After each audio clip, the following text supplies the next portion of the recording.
Hola, bienvenidos de nuevo, soy el doctor Carlos Waldo, soy especialista en medicina interna y este es mi canal Enseñando Medicina Interna. El día de hoy toca subir un caso clínico. Es estos videos en donde reviso un tema en particular por medio de un caso clínico, voy haciendo algunas preguntas en el transcurso de la plática para enfatizar algunos puntos que me gusta aclarar y desarrollo el tema al final de la plática. Entonces, el día de hoy me gustaría hablarles sobre un tipo de problema que, si bien no es común, sí nos podemos llegar a encontrar en la práctica clínica, como es una elevación de la fosfatasa alcalina. Entonces, quiero revisar este tema con ustedes, que me pareció bastante interesante. Entonces, el caso clínico va de eso, de un paciente que nos llega con una elevación importante de la fosfatasa alcalina. Vamos a empezar con el tema. En cuanto al padecimiento actual, es un hombre de 25 años que acudió a su médico de atención primaria con su médico general por malestar general. Los síntomas comenzaron aproximadamente hace 2 meses con fatiga progresiva, náuseas, disminución del apetito y pérdida de peso de 7 kilos en 2 meses. No tiene fiebre, no hay escalofríos, no hay diaforesis nocturna, no hay dolor abdominal, diarrea, melena o hematoquesia, no hay sangrado a ningún nivel. En cuanto a los antecedentes de importancia del paciente, comenta que el paciente tiene depresión que está bien controlada con sertralina desde hace 3 años. No está tomando ningún otro tipo de medicamento, ni recetado, ni de venta libre, ni a base de hierbas o productos herbolarios. No tiene antecedentes familiares de cáncer o enfermedad hepática, no fuma y rara vez toma bebidas alcohólicas. Nunca ha consumido drogas recreativas. Es sexualmente activo con una pareja femenina con uso de preservativo con condones como protección y nunca se le ha diagnosticado una enfermedad de transmisión sexual, no ha realizado viajes recientes y no tiene mascotas ni ha estado en contacto con ningún tipo de animal.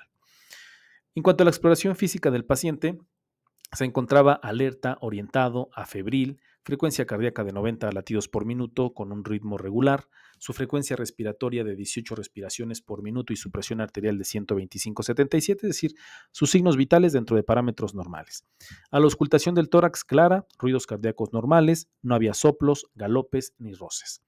Su cuadrante superior derecho sí estaba ligeramente sensible, un poco de dolor y su hígado a la palpación se encontraba agrandado. No edema periférico, no acropaquias, erupción cutánea, telangiectasias ni otros cambios en la piel. Y el examen de las articulaciones se reveló sin ninguna alteración. No artritis, no artralgias. Esos son los estudios de laboratorio que se le iniciaron o que se le realizaron de primera instancia en su primera valoración. Llaman la atención sobre todo la fosfatasa alcalina tan elevada que presenta, sin embargo también les estoy remarcando en rojo los demás estudios que salieron alterados. Tenía leucocitosis de 19.500, AST discretamente elevada, bueno, 2 veces el valor por arriba de lo normal, de la AST, fosfatasa alcalina muy elevada de 1.307 con un punto de corte de 150, casi 10 veces más del valor normal. La GGT se encontraba elevada, más del doble, bilirrubina total de 2 discretamente elevada y albúmina también discretamente baja.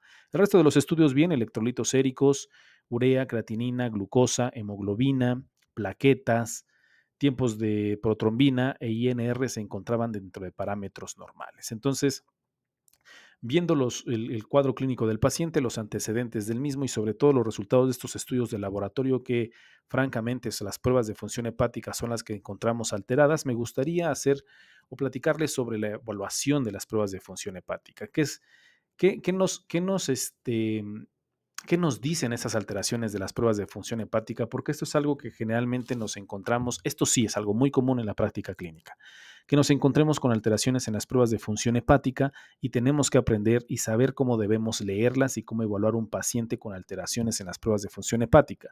No todos los pacientes que tienen alteración en las pruebas de función hepática tienen cirrosis, eso es una cosa muy importante y tenemos que aprender a leer las pruebas de función hepática. Entonces, se pueden clasificar las pruebas de función hepática en aquellas que miden, número uno, la función de síntesis del hígado, es decir, aquellas parámetros que nos hablan sobre qué tal está funcionando el hígado en cuanto a la síntesis que se produce. Y esto es, por ejemplo, las concentraciones de la albúmina, de la bilirrubina y de los tiempos de coagulación o el tiempo de protombina.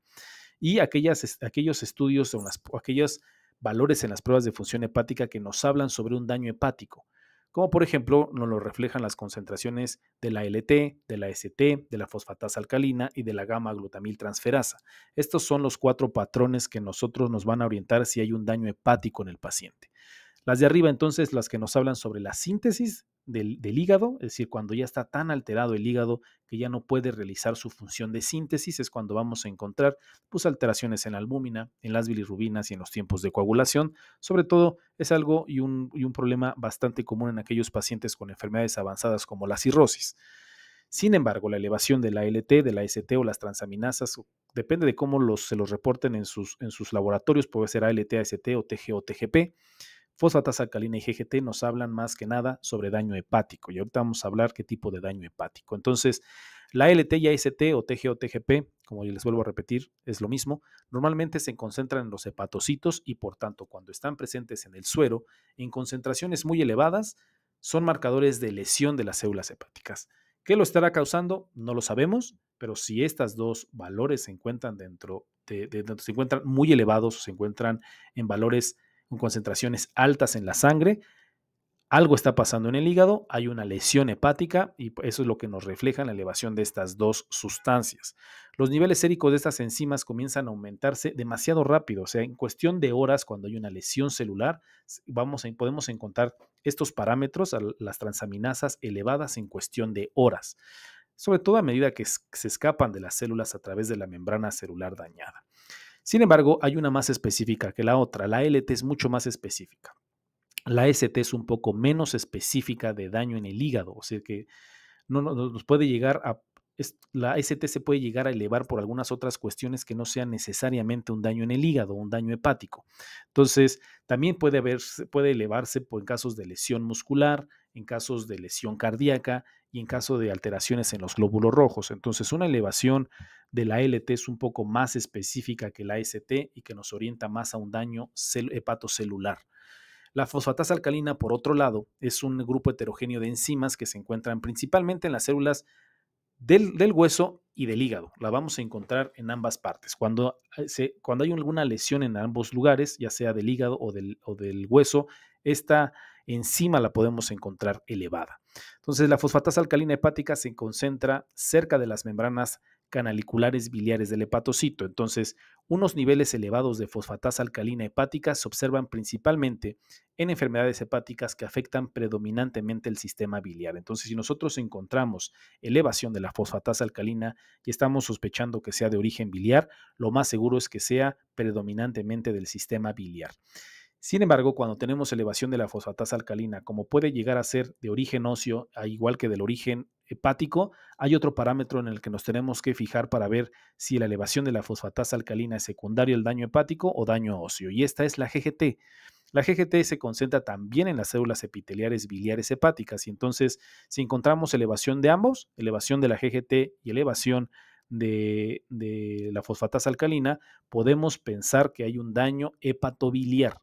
Entonces, una lesión hepática, pero a nivel hepatobiliar. Entonces, sí es importante que nosotros tomemos en cuenta cuando evaluamos las pruebas de función hepática y nos enfrentamos con una elevación de la fosfatasa alcalina, debemos revisar los niveles de GGT para orientarnos si el origen es hepático exclusivamente. Entonces, en conclusión o en términos generales, las enfermedades hepáticas se pueden clasificar en dos grandes categorías. Cuando nosotros estamos leyendo las pruebas de función hepática y las encontramos alteradas, lo que tenemos que definir es contra qué nos estamos enfrentando, si nos estamos enfrentando con una lesión hepatocelular o una lesión colestásica. La lesión hepatocelular es aquella lesión primaria que ocurre en los hepatocitos, mientras que la colestásica es en los conductos biliares. La primera, la lesión hepatocelular, por lo general lo que vamos a encontrar elevado son las transaminasas, la LT, la ST, o la TG y la TGP son las que principalmente van a estar elevadas. Por ejemplo, en la hepatitis podemos encontrar TGOs o TGPs por arriba de 1000 y esto nos habla de una lesión hepatocelular. Mientras que las lesiones colestásicas por alguna piedra, por alguna obstrucción de los conductos biliares, lo que vamos a encontrar principalmente elevados son la fosfatasa alcalina y la GGT. También podemos llegar a encontrar en ocasiones en los problemas obstructivos discreta elevación de las transaminasas, pero no va a ser el principal problema. Esto en ocasiones puede llegar a ser un poco de, de confusión en los médicos que no están habituados a leer las pruebas de función hepática. en los problemas de obstrucción, sobre todo de litiasis vesicular, también puede llegar a provocarse elevación de las transaminasas. Sin embargo, no son tan elevados como, por ejemplo, un daño hepatocelular importante que genera, por ejemplo, la hepatitis, que vamos a encontrar niveles extremadamente elevados, a diferencia de los de obstructivos, que podemos llegar a encontrar discreta elevación de las mismas. Entonces, sí es importante poder evaluar y poder leer de una manera adecuada las pruebas de función hepática. Entonces, lo que nos lleva a la pregunta 1 en el caso clínico. En la pregunta número 1, ya sabiendo el padecimiento actual, los antecedentes, la exploración, los laboratorios, haberles explicado de una manera muy rápida y muy general cómo podemos llegar a leer las pruebas de función hepática. Entonces, en este paciente en específico, ¿cuál es el siguiente paso diagnóstico más adecuado para este caso clínico en específico? Biopsia hepática, ultrasonido de hígado, tomografía computarizada del hígado o observación. Lo vigilamos, hacemos estudios de laboratorio posteriormente para ver cómo se va comportando las pruebas de función hepática. Entonces, ¿qué es lo que tenemos que hacer en este paciente? Ok, vamos a analizar el caso de nuestro paciente. Si recuerdan, dentro de los laboratorios que realizamos al paciente, y se los pongo de nuevo, encontramos entonces la fosfatasa alcalina extremadamente elevada en 1307 y la GGT. La GGT y la fosfatasa alcalina ambas están elevadas para ponerlos bien en contexto. Entonces, este paciente tiene un nivel elevado de GGT, lo que sugiere que su fosfatasa alcalina elevada es de origen hepático más que óseo, como les había comentado previamente. Además, una concentración tan alta de fosfatasa alcalina, o sea, está desproporcionadamente elevada con respecto a las concentraciones de las aminotransferasas, de las transaminasas, pues refleja o nos hace pensar o nos orienta a que lo más seguro es que la elevación de la fosfatasa alcalina de este paciente se deba a una lesión hepática colestásica. Todo nos orienta hacia ese problema. Las enfermedades hepáticas colestásicas se pueden clasificar en dos categorías amplias principalmente. Las conductos biliares intrahepáticos microscópicos, que es la colestasis intrahepática, o el conducto biliar grande extrahepático o la colestasis extrahepática. Entonces, lo que ahorita nos tenemos que enfocar específicamente en este paciente es si el paciente está cursando con una colestasis intra o una colestasis extrahepática. Ahí tenemos que hacer el diagnóstico, el protocolo diagnóstico. Entonces, la prueba de diagnóstico más sencilla, sobre todo la que tenemos más a la mano en nuestro medio, por lo menos en México, es más fácil obtener un ultrasonido, sobre todo por la cantidad de lugares en los que lo realizan, por los costos del mismo estudio y por la gente que la puede llegar a realizar. Es mucho más fácil y sencillo realizar un ultrasonido. Entonces, y aparte que nos puede identificar bastante bien la obstrucción biliar extrahepática. Por lo tanto, el estudio diagnóstico de la lesión hepática colestásica debe comenzar siempre con un ultrasonido del hígado para diferenciar entre procesos intrahepáticos y procesos extrahepáticos. En este diapositivo les pongo más o menos un algoritmo diagnóstico de cómo debemos abordar a los pacientes que nos enfrentamos con una fosfatasa alcalina elevada. Entonces, se los platico muy rápidamente. Si nosotros estamos frente a un paciente que tenemos una fosfatasa alcalina elevada, tenemos dos caminos. Tenemos que valorar el resto de las pruebas de función hepática. Si estas se encuentran alteradas o se encuentran normales, es decir, tenemos que ver los niveles de AST o ALT o TG o TGP, bilirrubinas y GGT. Si estas están normales y solo es una elevación aislada de la fosfatasa alcalina, lo más seguro es que sea una etiología no hepática, es decir, que tenemos que buscar a nivel óseo. Si el paciente tiene una elevación o una alteración del resto de las pruebas de función hepática, como es ALT, AST o bilirrubinas o la GGT elevada, entonces el siguiente paso en este paciente es ultrasonido. Es el siguiente paso a seguir. En el ultrasonido tenemos tres cosas que podemos llegar a encontrar. Número uno, que hay una dilatación de los conductos, que en este caso tendríamos que hacer una colangiopancreatografía retrógrada endoscópica o CEPRE, o una colangiopancreatografía por resonancia magnética o CPRM, o ambas, para poder valorar de una manera adecuada los conductos biliares, y muchas veces la CEPRE no solamente es diagnóstica, sino también terapéutica. Si encontramos algún tipo de tumor hepático en el ultrasonido, pues bueno, ya tenemos que hacer algunos otras pruebas de imagen para ver el tipo de lesión, el tipo de cáncer, la extensión, el lugar, realizar niveles o medir los niveles de alfa-fetoproteína y una biopsia hepática para estadificar. Si encontramos el estudio hepático o el ultrasonido hepático dentro de parámetros normales, nos lo reportan completamente normal. Entonces, aquí sí tenemos que hacer un poco más de diagnósticos diferenciales, ver los medicamentos que el paciente está tomando, realizar algunos anticuerpos y buscar causas intrahepáticas o de colestasis intrahepática en este tipo de pacientes. Que ahorita voy a hablar un poco más acerca de eso, pero esto es a grandes rasgos el algoritmo que nosotros podemos seguir en los pacientes que nos enfrentamos con fosfatasa alcalina elevada. Entonces, ¿cuál fue la evolución del paciente? Se hizo ultrasonido. El ultrasonido es el reporte del ultrasonido. Se reveló que el hígado tenía una ecogenicidad normal y estaba ligeramente agrandado. Ya que lo que se encontró en la exploración física es que estaba un poquito doloroso y un poco agrandado a la palpación, que se corrobora con el ultrasonido. Sin embargo, no hubo lesión hepática focal, la vesícula biliar parecía normal, no cálculos, no sedimento, no lodo, no se observaron conductos biliares intrahepáticos ni extrahepáticos dilatados, el colédoco medía 4 milímetros, normal, había una pequeña cantidad de ascitis no susceptible a paracentesis. Por lo tanto, con estos resultados del ultrasonido, sin dilatación biliar, es probable que se trate de un proceso colestásico intrahepático. Entonces, los esfuerzos en ese sentido con este tipo de paciente tendrá que ser una evaluación de una colestasis intrahepática. ¿Cuáles son las causas de colestasis intrahepática? Aquí se las pongo a grandes rasgos. Este es el diagnóstico diferencial que se debe de realizar en los pacientes en los que estamos sospechando de colestasis intrahepática. ¿Cuáles pueden ser? Las autoinmunes, colangitis esclerosante primaria, que sus las pistas clínicas o lo que generalmente nos puede orientar hacia ese problema es que es más común en hombres de edad joven y se asocia sobre todo a colitis ulcerosa. Tiene una asociación bastante grande y en este tipo de pacientes nos va a ayudar mucho la CEPRE o la CPRM. La cirrosis biliar primaria, otra causa autoinmune, es más común en mujeres de mediana edad con antecedentes de prurito. Es un síntoma bastante frecuente. Las pacientes tienen mucho prurito y tienen fatiga, una fatiga muy importante. En estos pacientes vale la pena la realización de anticuerpos, como cuáles, antinucleares, antimitocondriales de músculo liso.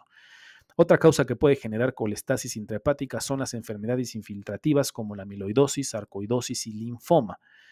Pacientes que tengan antecedentes de estas enfermedades y empiezan con elevación de la fosfatasa alcalina, pues tendremos que sospechar que esta es la causa, un problema infiltrativo. Nos ayuda mucho los estudios de imagen como ultrasonido y tomografía.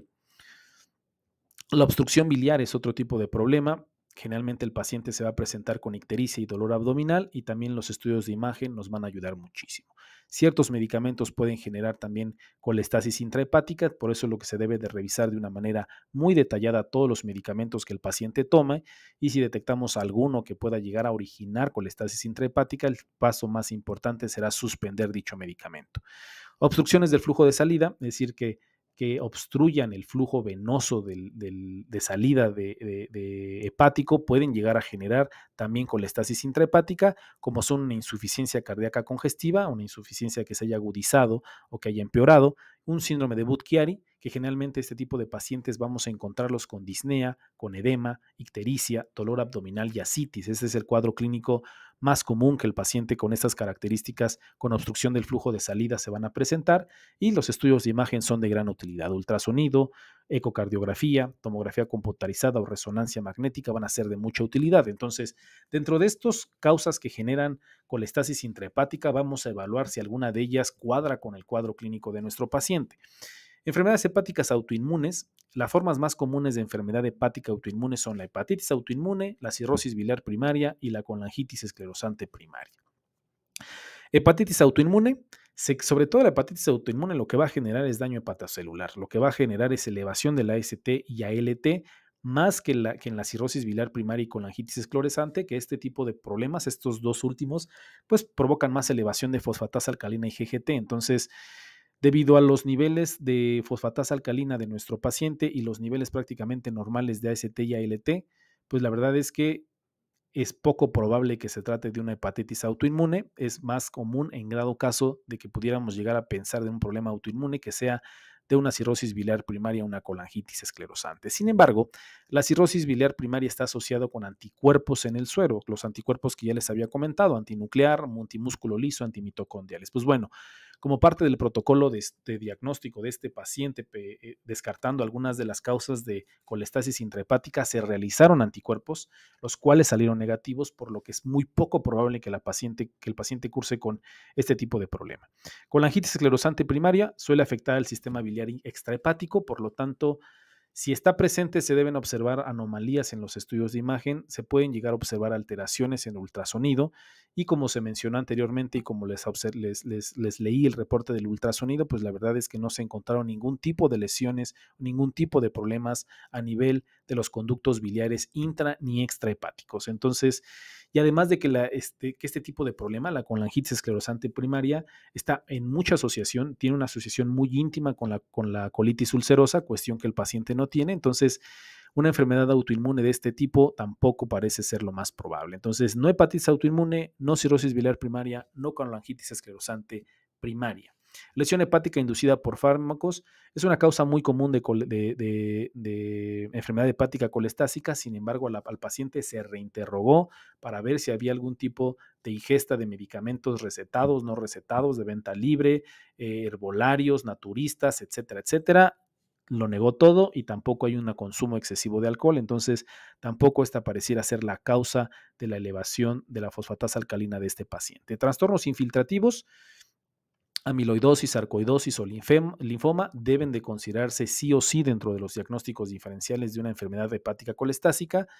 Una pista de un posible proceso infiltrativo es un nivel marcadamente elevado de fosfatasa alcalina con una concentración de bilirrubina sérica ligeramente aumentada.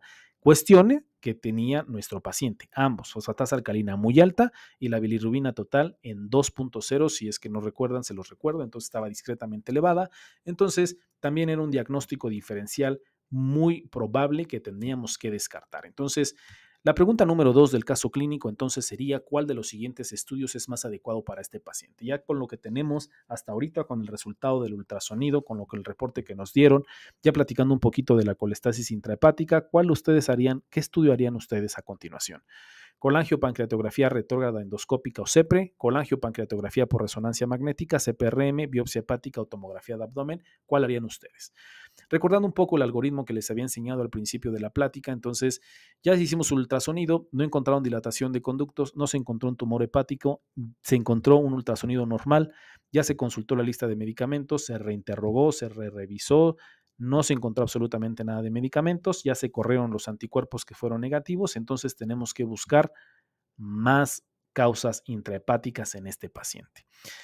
En este caso clínico en particular, creo que se adelantaron un poquito en el protocolo de estudio antes de realizar algún otro tipo de estudios de imagen, antes de realizar una resonancia magnética, una tomografía, incluso una CEPRE, se pasaron directamente a la realización de biopsia hepática, que pues bueno, finalmente nos dio el diagnóstico, creo que se saltaron alguno que otro paso, pero finalmente la premura para hacer el diagnóstico en este paciente fue la realización de la biopsia.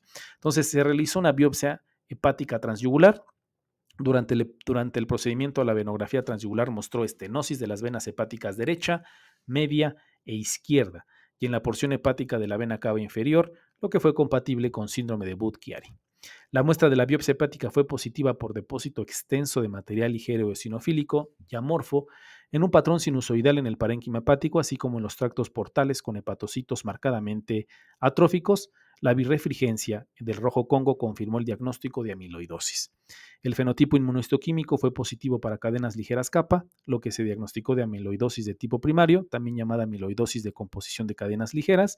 Se realizó posteriormente, dado esos hallazgos, una biopsia y una aspiración de la médula ósea y mostraron un 22% de células plasmáticas, muy por encima del rango normal, que es de entre 0 y el 2%, compatible con el diagnóstico de mieloma múltiple. Entonces, finalmente, el diagnóstico de nuestro paciente es un síndrome de Budd-Chiari con mieloma múltiple. Yo creo que en este paciente en específico, la elevación tan importante de la fosfatasa alcalina al que nos estábamos enfrentando tenía un componente mixto. No solamente era un problema hepático por el síndrome de Budd-Chiari, que lo puede elevar, pero sino también el paciente tiene un diagnóstico de mieloma múltiple que, como todos sabemos, tiene una afección de hueso. Entonces, se sesgó un poquito el protocolo diagnóstico porque la GGT estaba elevado, las transaminasas discretamente altas, la albúmina un poquito baja, entonces el protocolo diagnóstico se enfocó mucho más al abordaje del problema hepático, pero creo que la fosfatasa alcalina tenía un componente mixto, predominantemente hepático por el síndrome de Budd-Chiari, pero que la alteración a nivel óseo también estaba jugando un papel en la elevación de esta enzima de la fosfatasa alcalina. Me gustaría platicar rápidamente y a grandes rasgos qué es el síndrome de Budd-Chiari. El síndrome de Budd-Chiari es una afección rara que se caracteriza por obstrucción del flujo venoso del hígado, desde un sitio que puede variar desde las pequeñas venas hepáticas hasta la vena cava inferior, incluso la aurícula derecha. Entonces, lo que hace este tipo de problema del síndrome de Budd-Chiari es que tapa, que obstruye el flujo de salida venoso del hígado, que puede ser desde los vasos pequeños hasta los vasos más grandes, y dependiendo de esta obstrucción, por lo general van a ser los síntomas que el paciente presenta. La obstrucción del flujo venoso hepático conduce a congestión sinusoidal, daño hipóxico de los hepatocitos, la hipoxia y la necrosis de los hepatocitos provocan liberación de los radicales libres.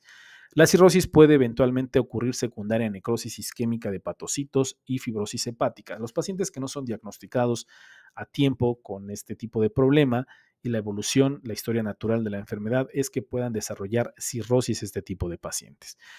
La incidencia estimada de este síndrome es de 1 en 2.5 millones de personas por año y es más prevalente en mujeres y en adultos jóvenes.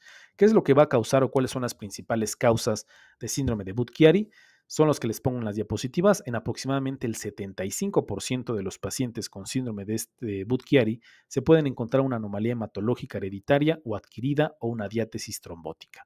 La causa más común de estas enfermedades especialmente son los trastornos mieloproliferativos. Como pueden ver en la tabla que es del New England Journal of Medicine, síndrome de Budd-Chiari del 2023, pueden ver la principal causa o asociación son las alteraciones adquiridas, las mieloproliferativas en un 40 al 50%, síndrome de anticuerpos antifosfolípidos entre el 10 al 12% y hemoglobinuria paroxística nocturna entre el 7 al 12%. De ahí son un poco menos comunes, que encontramos alteraciones hereditarias como factor 5 de Leiden, mutación del factor 2, deficiencia de proteína C, proteína S, deficiencia de titrombina, factores hormonales, factores locales que son mucho menos comunes en la asociación con síndrome de Budd-Chiari. Principalmente si nos enfrentamos con este tipo de problema tenemos que pensar en alteraciones hematológicas. Y en cuanto a los síntomas, la verdad es que los síntomas van a ser heterogéneos en sus manifestaciones porque van a depender de varios factores como ya les había comentado. Número uno, la extensión de la oclusión, qué tanto esté ocluido el sistema venoso, de la agudeza de la obstrucción, si fue fulminante, si fue aguda, si fue subaguda o si es un problema crónico, y si el paciente desarrolló circulación venosa colateral para descomprimir estos sinusoides hepáticos. Sobre todo va a depender de todos estos factores para ver los síntomas que el paciente puede llegar a presentar. Como ven en la diapositiva puede tener varices esofágicas, hemorragias, esplenomegalia, dolor abdominal, ascitis, hepatomegalia, síndrome hepatorrenal, edema de extremidades, en fin. Los síntomas que el paciente va a presentar va a depender principalmente de estos factores y pueden ser todos estos que les estoy poniendo en la diapositiva. Por lo tanto, las manifestaciones clínicas, de acuerdo a las manifestaciones clínicas que el paciente presente, se puede clasificar en fulminante, aguda, subaguda o crónica. La forma fulminante se presenta con encefalopatía hepática dentro de las 8 semanas posteriores a que el paciente empezó a desarrollar ictericia. La forma subaguda, que es la más común, tiene un inicio más insidioso en la que los sinusoides hepáticos son descomprimidos por la circulación colateral, ya sea venosa portal o hepática, y el paciente suele presentar dolor abdominal, ascitis, hepatomegalia, náuseas, vómito e ictericia leve. Y finalmente la forma crónica, que se presenta como complicaciones de la cirrosis, que el paciente ya presente pues el cuadro clínico sugerente de una cirrosis y esto fue secundario pues a un síndrome de Budd-Chiari no diagnosticado. Las imágenes juegan un papel importante en la detección y en la clasificación del síndrome de Budd-Chiari. El ultrasonido Doppler es útil para este síndrome, tiene una alta sensibilidad, tiene una sensibilidad y una especificidad del 85%, no es tan elevado, no es tan alto, y quizá por eso no se encontró en el estudio del ultrasonido que se practicó en este paciente en un inicio. Sin embargo, la prueba de imagen más específica para diagnosticar este problema es la tomografía o la resonancia magnética, sobre todo en esta última obtenidas en la fase arterial, portal y tardía, después de una inyección de un medio de contraste vascular o con el uso de ecografía Doppler y realce de contraste vascular. La venografía hoy en día se sigue considerando como el estándar de oro para el diagnóstico, sin embargo, pues debe realizarse solo si las pruebas no invasivas son negativas o no diagnóstica y existe una alta sospecha clínica. Estos son algunos ejemplos de lo que podemos llegar a encontrar en los estudios de imagen en los pacientes que tienen específicamente este problema. Por ejemplo, en la imagen A, una imagen por ultrasonido del hígado muestra estructuras anecoicas, serpiginosas correspondientes a colaterales intrahepáticas. Es un hallazgo que podemos llegar a encontrar en el ultrasonido, cuestión que no se encontró en el paciente.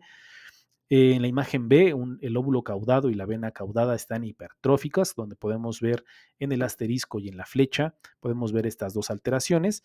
Y también en la imagen C podemos ver una trombosis aguda de la vena hepática izquierda en un estudio Doppler que confirma la ausencia del flujo. Eh, en esta tomografía, no son específicamente de la paciente, son imágenes a manera de ejemplo que les estoy poniendo.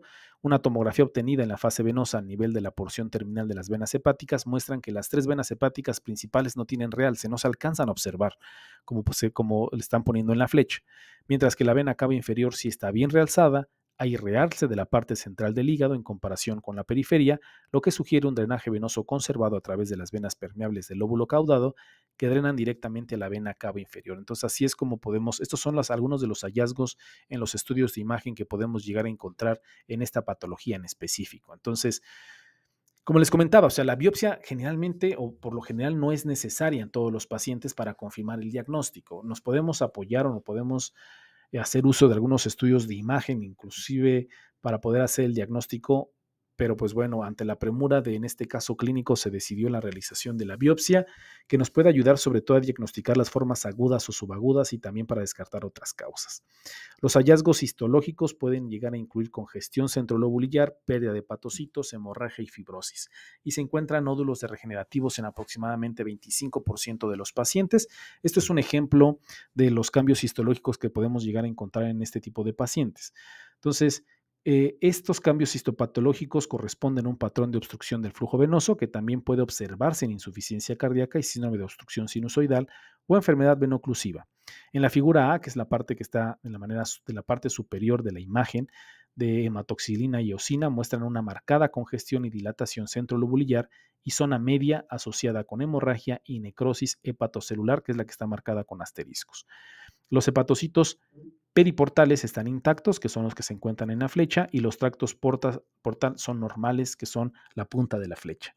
En la imagen B, que es la parte inferior, hematoxilina y eosina, los hepatocitos en la periferia muestran cambios atróficos con placas adelgazadas y células pequeñas, que son las que se están mostrando con las flechas, y también es evidente la extravasación focal de eritrocitos al espacio de Dice, que también se observa en los asteriscos. Entonces, esos son algunos algo de que podemos encontrar en la biopsia en los pacientes con esta enfermedad, que entonces me pareció interesante y adecuado mostrárselos a ustedes.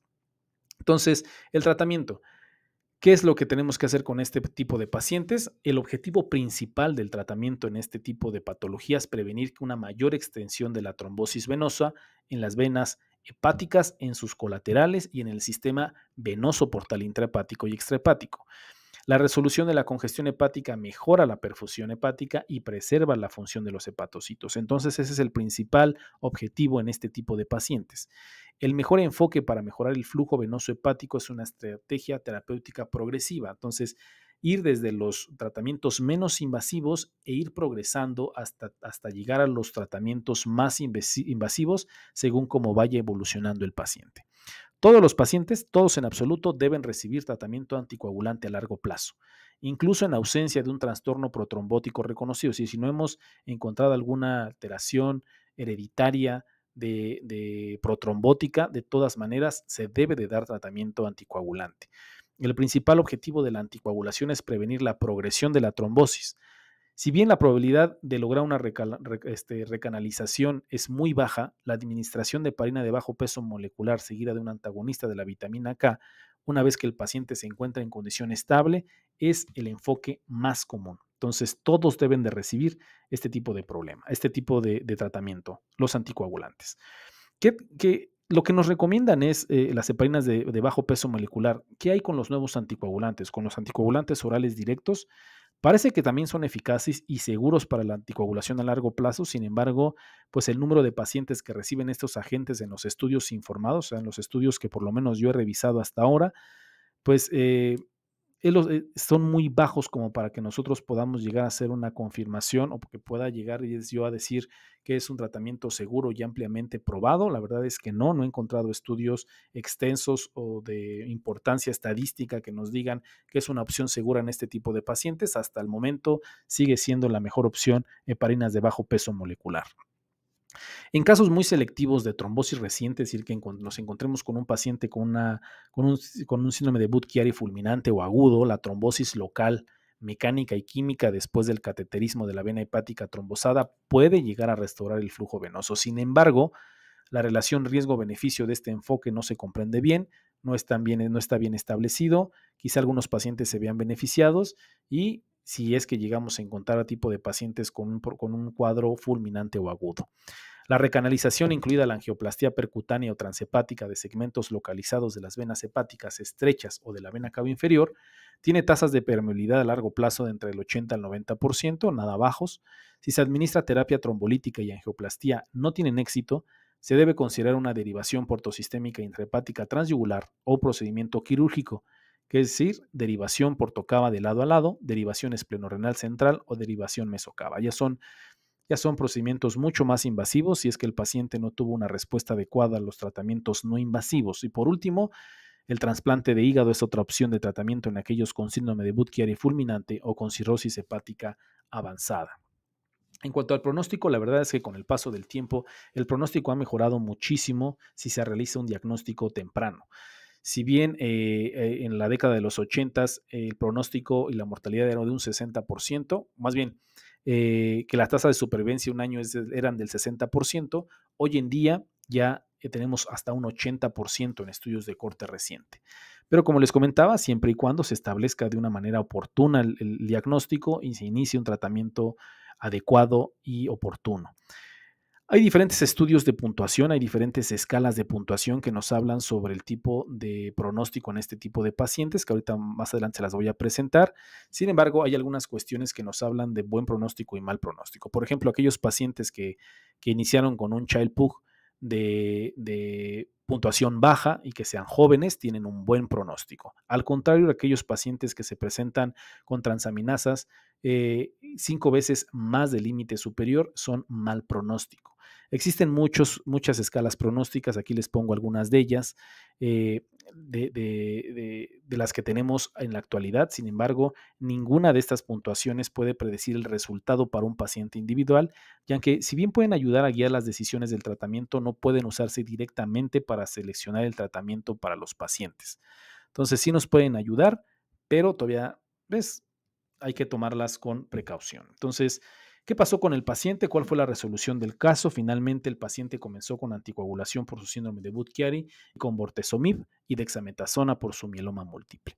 Logró una mejoría notable en sus pruebas de función hepática. El ultrasonido de seguimiento un mes después de alta reveló que la estenosis de las venas hepáticas había resuelto y está en seguimiento en la clínica de oncología para el manejo de su mieloma múltiple. Entonces, me pareció un caso clínico bastante representativo sobre el abordaje de un paciente con fosfatasa alcalina, motivo por el cual se los quise presentar. Espero que haya sido de utilidad, espero que les haya parecido interesante.